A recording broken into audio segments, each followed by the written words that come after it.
6 giorni, in un'unica puntata. Die pro die, 6 giorni. Non il suo amore, non il suo bene, ma solo il sangue secco delle sue vene. Io in TV era anni che non ci avevo fatto 4-5 anni che proprio non ci andavo più.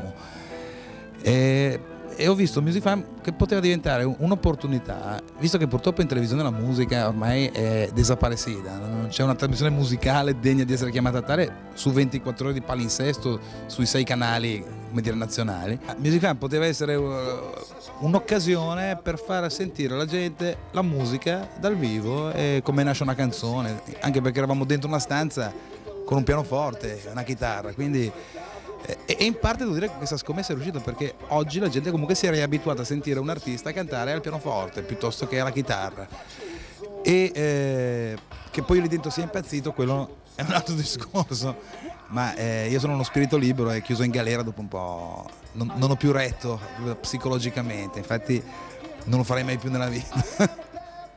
Ma io ho un rapporto bellissimo con i miei fan, anche perché è un rapporto diretto,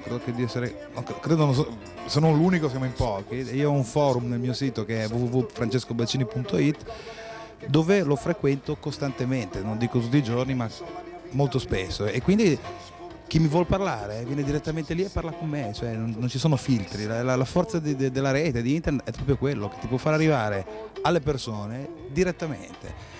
Addirittura nel sito è nata una web radio che si chiama Radio Topolardia International, che i Topolardi sono Renato Zero c'ha i Sorcini, io c'ho i Topolardi, che sono dei topi bastardi, per tradurre, e c'ho in progetto di fare proprio una web TV collegata da casa mia, dove posso cantare, portare amici, cioè una TV fatta in casa. Io so che nel mondo l'unico che l'ha fatto è Prince, se andate nel sito di Prince potete vedere Prince che suona nel suo studio. Morir contento e innamorato quando lei nulla era restato. La Sardegna, come dire, la sento un po' come, non dico la mia seconda casa, però per me il mare, anche se sono genovese, quindi nato davanti al mare, per me il mare è la Sardegna.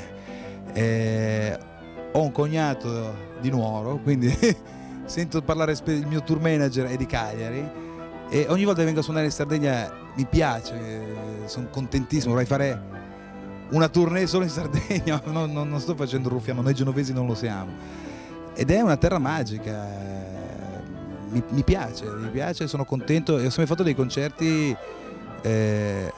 belli, me li ricordo tutti, mi ricordo anche quello, l'unico che andò male, che era in un paese che si chiamava Tiesi, e io avevo appena fatto una gastroscopia e mi era venuto un edema a una corda vocale, e quindi ero completamente afono. Io dissi: ragazzi, non c'ho voce, non posso parlare.